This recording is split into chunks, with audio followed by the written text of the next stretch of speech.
Excel Basics. This video will cover the following: identify parts of the Excel screen, inserting worksheets, moving worksheets, deleting worksheets, renaming worksheet tabs, changing the worksheet tab color, selecting rows, columns, and ranges of cells, inserting rows and columns, resizing rows and columns, entering text, dates, and numbers, editing cell content, and displaying numbers as text. Let's get started. I have an open blank Excel workbook. At the top of the screen, you see the Microsoft ribbon. Your ribbon is broken down into tabs: Insert, Page Layout, all the way through Help. Each tab is broken down into groups. So on the Home tab, you'll see the Clipboard group, Font group, Alignment group, and so forth. Excel is a grid consisting of columns and rows. At the top of each column, you see a letter of the alphabet, A, all the way over through Z, and then the alphabet repeats, AA, AB, and so forth. There's over 20,000 columns, and then going down the left, you see the rows represented by numbers. And so there's over 1 million rows. So if I would start to scroll, I'd be scrolling down for a long time. So each worksheet is quite large. Where the intersection of a column and a row meet, for instance, column H, row 10, this is called a cell. The rectangle where the column and the row meet is a cell, and every cell has a cell address or a cell name. H10 is the cell address of this cell. K8. We can also see the cell address in what is called the name box. The name box displays the cell address of the active cell. We know it's active because there's a green border around it. We can go ahead and we can add other worksheets to our workbook. The easiest way is down where it says Sheet 1, that's our first sheet. If I wanted to add another one, I can just simply hit that plus sign. I click,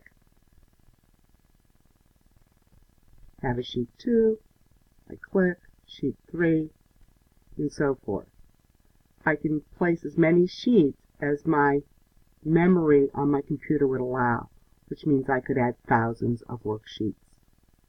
I'm going to go ahead and close this workbook and open up a workbook that has some data already entered. So you can see I have a workbook that has some other worksheets that have names.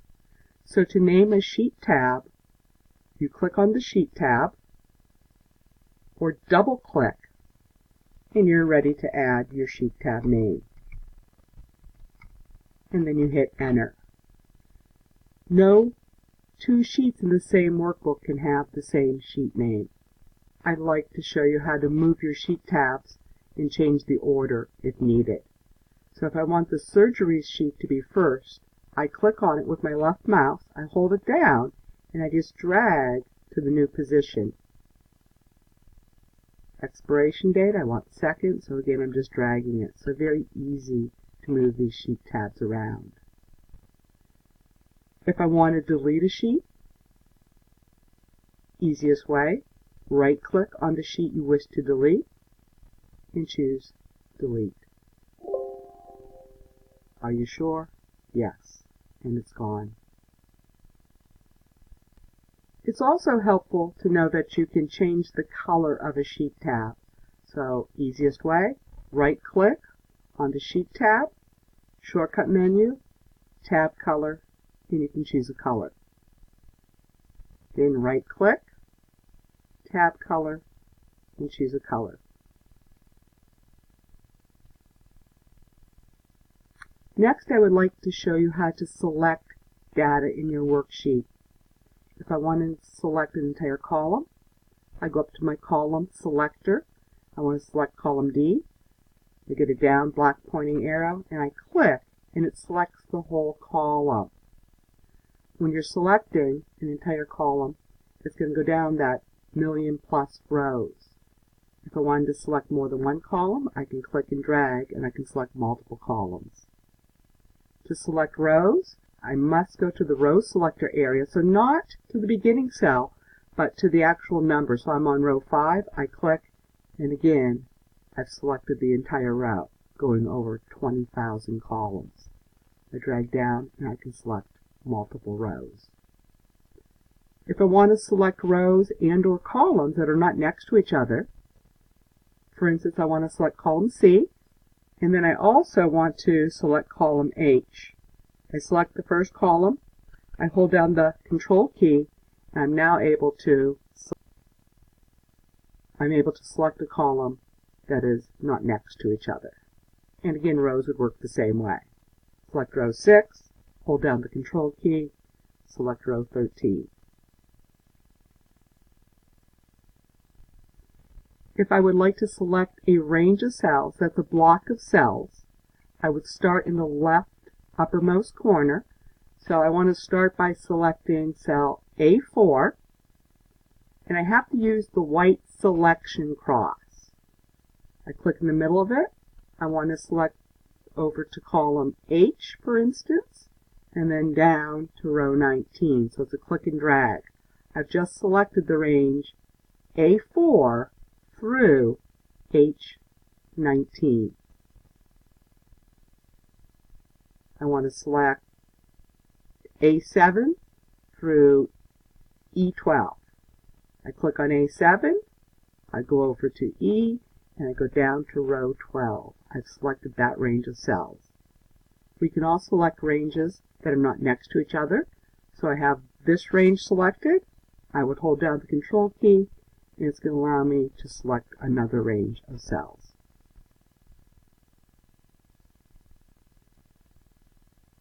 The next objective, let me show you how to insert columns and rows.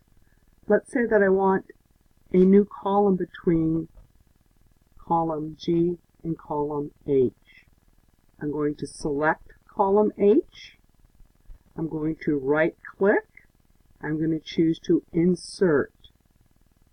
The new column always goes to the left of the selected column. Let me click undo. So if I want to insert a column between column A and column B, select column B, right click, insert, and the column is inserted to the left of the selected column. Rows work the same way. I want to insert a row above row 10. I select row 10. I right click on the row selector, so the number 10 in this case, and I choose to insert, and it will always go above. If I want to insert multiple rows or columns, I would select multiple rows or columns. So in this instance, I have 4 rows selected.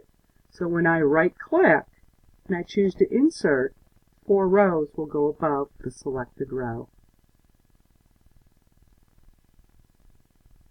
I can resize rows and columns. So I'm looking at column C here, where it has the street address and you cannot read them. So the easiest way is to go between column C and column D. I put my mouse pointer, I get a double-headed arrow, and I can double click. When I double click, it sizes to the longest entry, and now I'm able to see all the data. I can also manually just click and drag to size my column.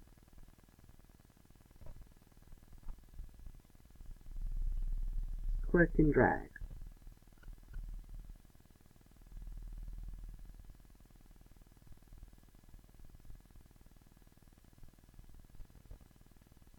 Messing my data up here a little bit. If I want to size multiple columns at once, I can go ahead and I can select multiple columns.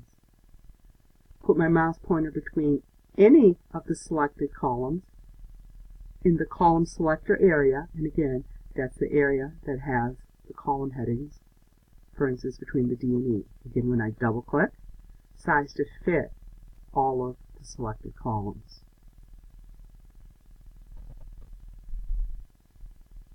I can size rows by going to my row selector area.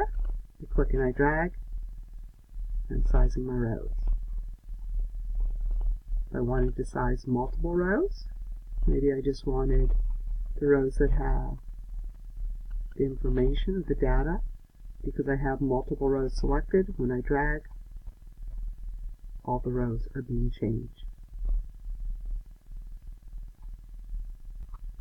Entering data is next. I'm going to just pick a random cell here. So I'm in cell C22, and when I start to type, and I hit enter, I have entered the data in the cell. When I hit enter, it goes down and makes the cell right below it active. You're going to notice text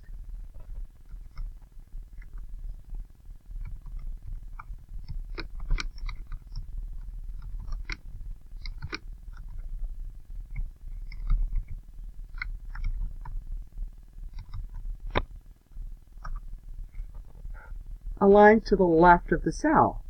Of course, you don't see that because there's more text than is able to fit in this single cell. As long as there's nothing in the cell next to it, so for instance I'm in C23, there's nothing next to it, Excel allows the text to flow over. It's never inside the cell, but allows the text to use that space. If I click on cell D23 right next to it, and I was to type Excel, it's going to go ahead and it's going to truncate what's inside that. So again, I could go ahead and size that, and I would be able to see the text. Again, nothing beside it. Going to go ahead and delete. So delete the contents of the cell. I have it selected, and I simply hit delete on my keyboard. And I can see Institute of Medical and Business Careers. So it allows it to borrow.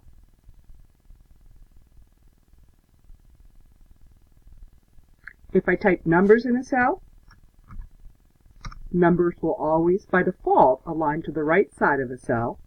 And if I type in a date, so 12/12/2019. When I hit enter, it's also going to align it to the right side of the cell.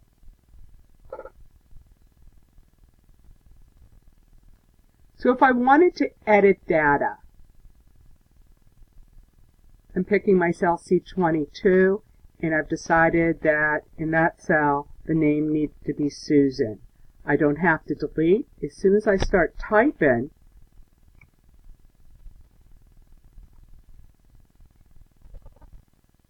editing cell content, if I want to type right over it and hit enter.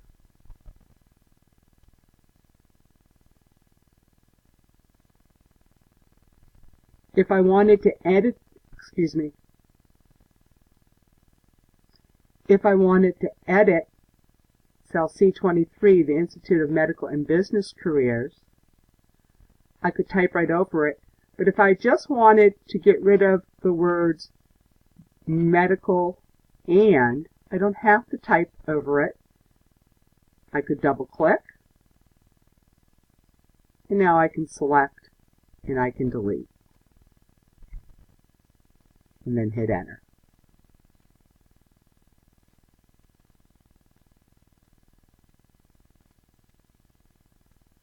The content of a cell is displayed in what's called the formula bar. So I have cell C23 selected. So up in my formula bar, you see the contents of that cell, Institute of Business Careers. So if you don't like to double click on the cell, you can simply go up to the formula bar and make your editing changes.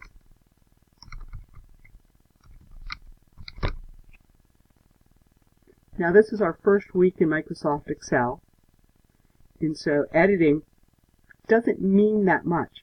But when you learn about formulas, you're going to want to come up to the formula bar and take a look at the formulas and not have to rebuild them to start over.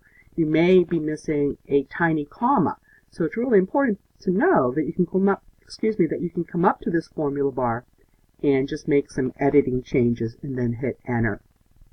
In fact, let me just do a very small formula right now just to show you a little bit more about the formula bar. So I'm going to come down to cell H22. I'm going to type the number 25, hitting enter. I'm going to type the number 45 and hit enter. And so in Excel, and we talk about formulas later, so you don't have to be worried about building a formula today, but I want to show you what it looks like in the formula bar. So all formulas begin with the equal sign.